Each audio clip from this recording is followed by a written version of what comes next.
The following podcast was recorded at the ANZICS Safety and Quality Conference 2014, Rapid Response Teams. Imogen Mitchell discusses education about vital signs and the COMPASS program. Well, it's now good afternoon. Hopefully won't put you to sleep on education about vital signs, a really sexy talk on something. And to try and describe our journey in the ACT of our education program, COMPASS. Of course, there are other education programs around which probably cover similar areas. So, firstly, when we launched our program in the ACT, we launched it because we tried to do it from the top to the bottom. So we got our health minister. We live in a small jurisdiction, therefore our health minister's on our doorstep. As I walked down the auditorium, she said to me, "I don't understand why you're doing an education program on vital signs. Surely it gets taught at university." And I looked at her and sort of said, well, yes, but no. So that's only one reason for doing an education program. And of course, the relationship between education and safety, of which, unfortunately, education lies right at the bottom of making our patients safe.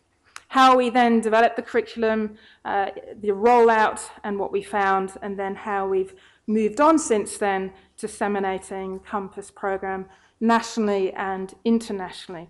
Now, of course, none of this could happen without helpers, and I forgot to thank my last helper, in the last talk, Letha Scott, for the data, but COMPASS itself was developed not only just by myself, but also by a string of people, including Heather Mackay, Bronwyn Navard, and Nicole Slater. So I could not have done this alone.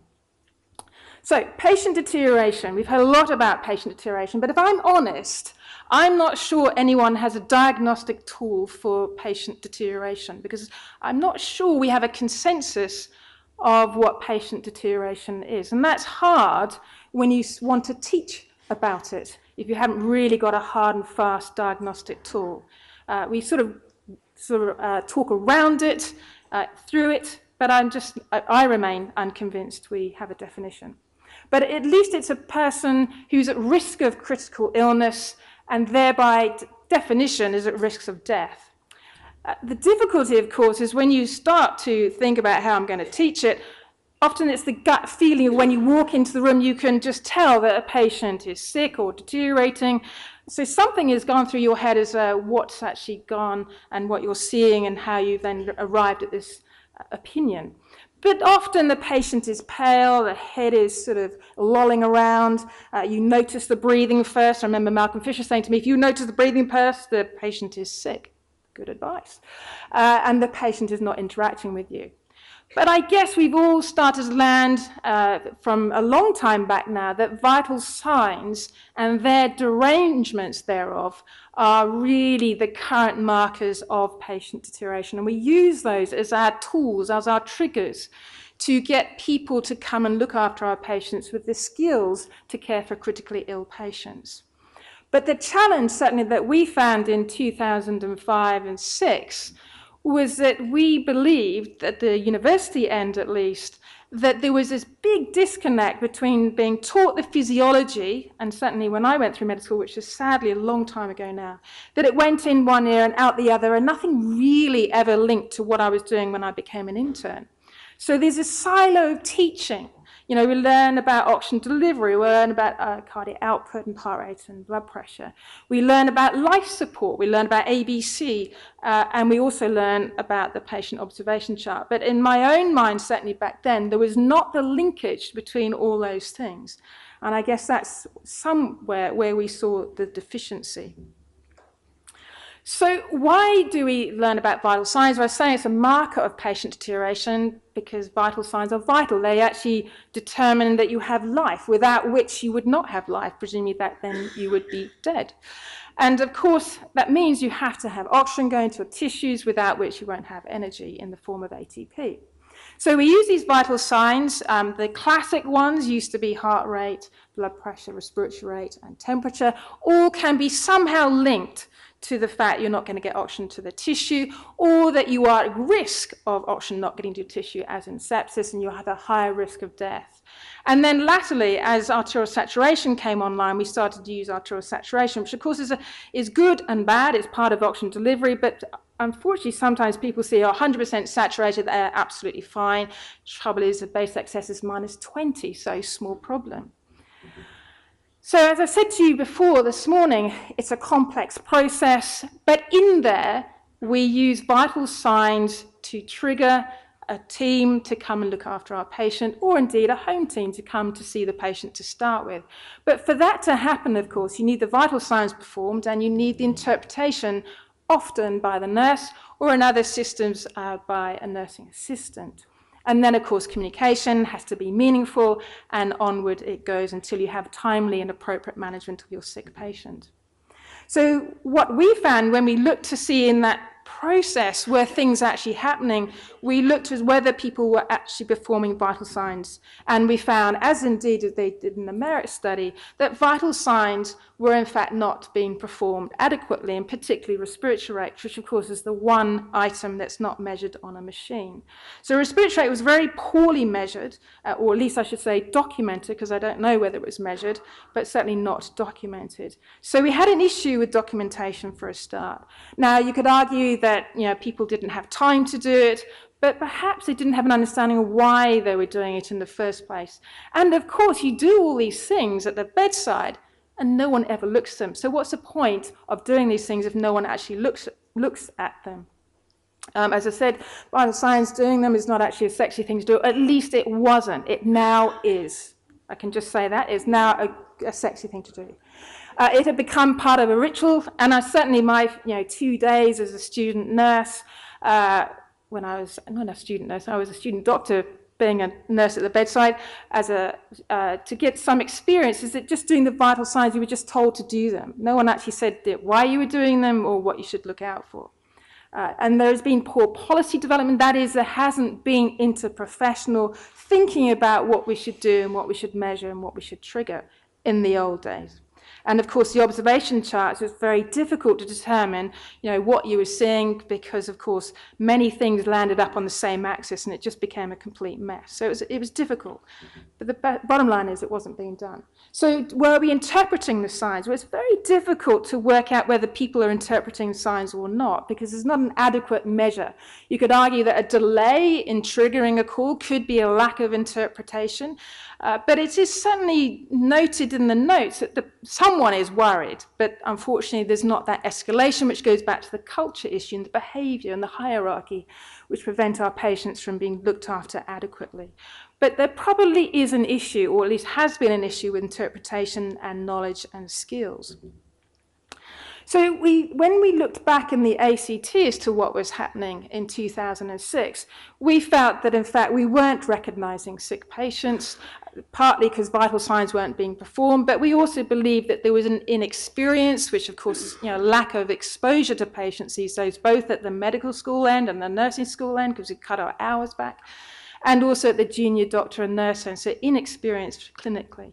And perhaps the education wasn't supporting the clinical experience, or lack thereof. We also realized that we were not communicating properly, that is, that we were not triggering the MET at the right time, and the quality of the communication probably was inadequate as well, because there was no structure to fall off so that the person on the receiving end could actually understand what was happening. And indeed, probably patients were being poorly managed even.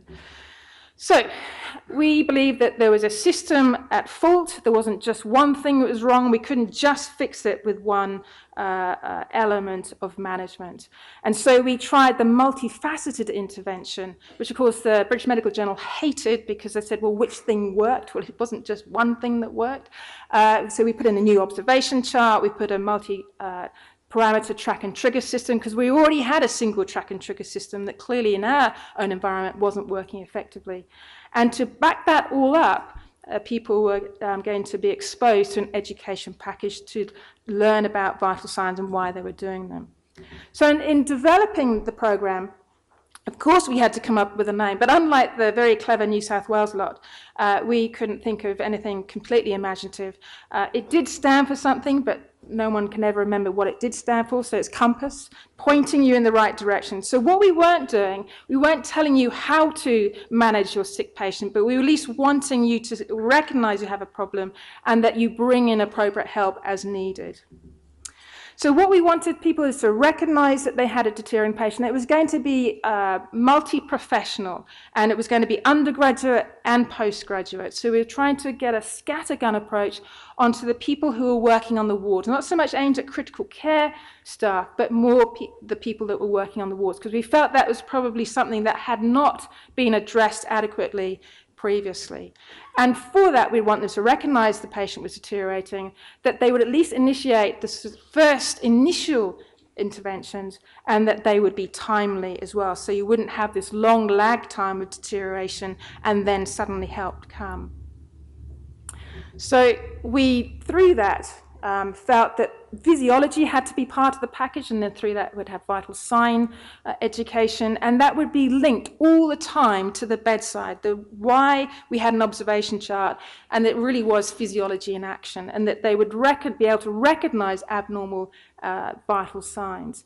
We also put in a communication package, and that people were really learning to work as a multidisciplinary team. No one person was more important than the other. They each had very distinct roles, and that making the management plans together.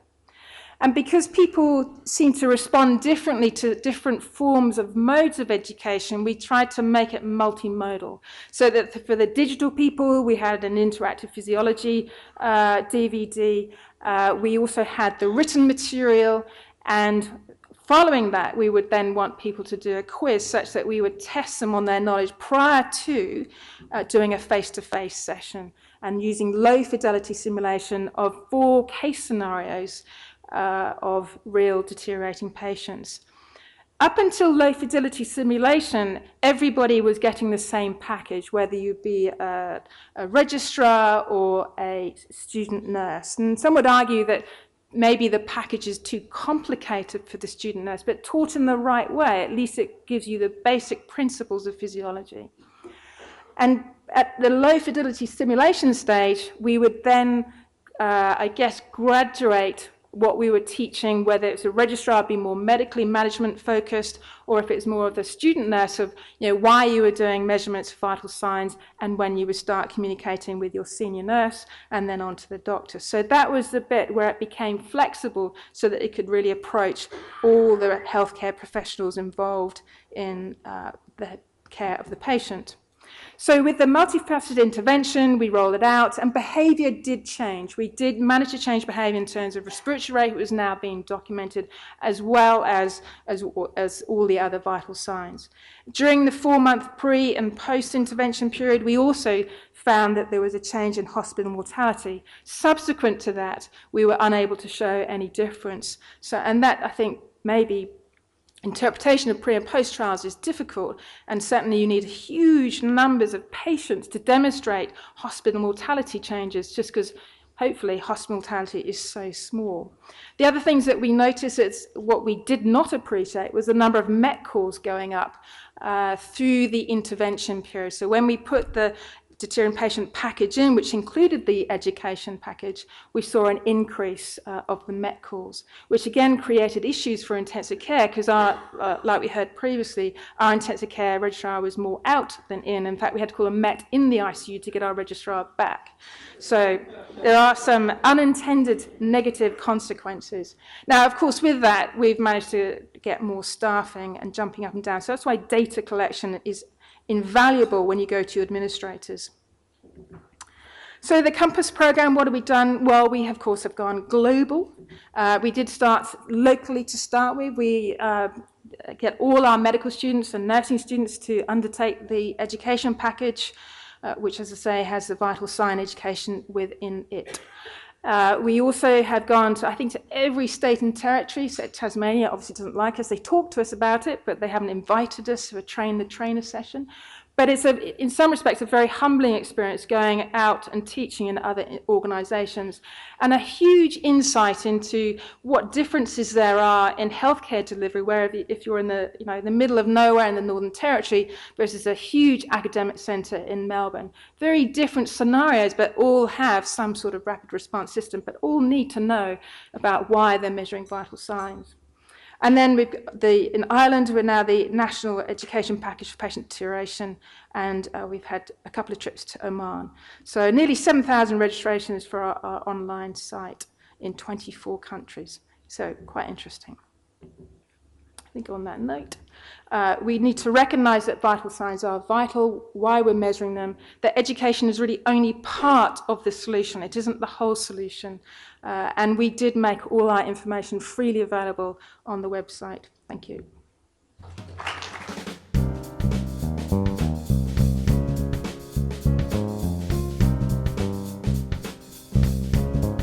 For more podcasts from ANZICS, go to anzics.com.au.